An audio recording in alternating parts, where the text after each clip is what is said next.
കേരളം തദ്ദേശ തെരഞ്ഞെടുപ്പിൻ്റെ ചൂടിലേക്ക് കടന്നുകൊണ്ടിരിക്കുകയാണ്. ശരിക്കും ആ മൂർച്ചയേറിയ ചൂടിലേക്കൊന്നും എത്തിയിട്ടില്ല. പക്ഷെ എന്നാലും സ്ഥാനാർത്ഥികളെല്ലാം തന്നെ ഇപ്പോൾ സജീവമായി രംഗത്തിറങ്ങിയിട്ടുണ്ട്. നമ്മളോടൊപ്പം ഇപ്പോൾ ഉള്ളത് UDFിൻ്റെ ആക്കുളത്തെ സ്ഥാനാർത്ഥിയായിട്ടുള്ള സുഖ സുരേഷാണ്. മാം, എങ്ങനെയുണ്ട് പ്രചരണത്തിൻ്റെ ഈ ഒരു ആദ്യഘട്ടം? പ്രചരണത്തിൻ്റെ ആദ്യഘട്ടം അടിപൊളിയായിരുന്നു. എല്ലാവർക്കും നല്ല പ്രതികരണമായിരുന്നു ചെന്നപ്പോൾ. അതായത് അത് കാരണം എന്തെന്ന് വെച്ചാൽ ഇവിടെ 15 വർഷമായി UDFിൻ്റെ കയ്യിലാണ് ഇതിരിക്കുന്നത്. അപ്പം അതിൻ്റെ ഒരു റിയാക്ഷനാണ് അവരിൽ നിന്ന് കിട്ടിയത്. അല്ലാതെ അവർ പറയുന്നത് എന്തെന്ന് വെച്ചാൽ ഇപ്പോൾ കോർപ്പറേഷനിൽ ഈ 40 വർഷക്കാലമായി ഈ CPMൻ്റെ ഭരണം കാരണം അവർ വളരെയേറെ ബുദ്ധിമുട്ടിലാണ്. പക്ഷേ ഇവിടുത്തെ കൗൺസിലർ എന്ന് പറഞ്ഞാൽ UDFിൻ്റെ കൗൺസിലർ എന്ത് പരാതി ഏത് നേരത്ത് പറഞ്ഞാലും ഞങ്ങളടുത്ത് ഓടിയെത്തും. അതുകൊണ്ട് ഇനിയും ഞങ്ങൾക്ക് ഇത് തന്നെ ഇവിടെ വരണമെന്നാണ് ആഗ്രഹം എന്നാണ് ഏത് വീട്ടിൽ ചെന്നാലും ഉള്ള പ്രതികരണം. ഇപ്പം ആദ്യമായിട്ടല്ലേ ഈ ഒരു മത്സര രംഗത്തേക്ക് ഇറങ്ങുന്നത്. അപ്പം എങ്ങനെയാണ് ഈ ഒരു ഇലക്ഷൻ ചൂട്, അതുപോലെ തന്നെ ഓപ്പോസിറ്റ് നിൽക്കുന്ന സ്ഥാനാർത്ഥികളൊക്കെ അങ്ങനെ ഒരു മത്സരത്തിൻ്റേതായിട്ടുള്ള ഒരു തീവ്രതയിലേക്കൊക്കെ എത്തിയിട്ടുണ്ടോ?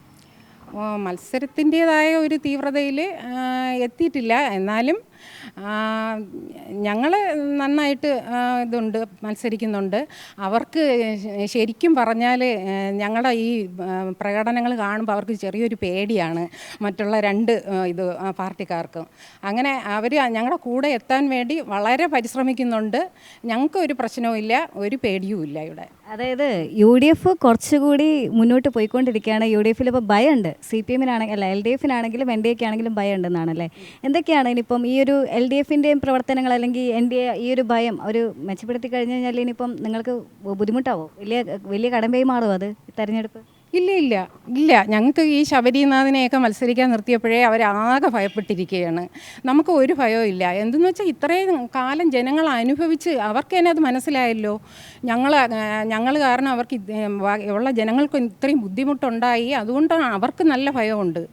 നമുക്കൊരു ഭയവും ഇല്ല.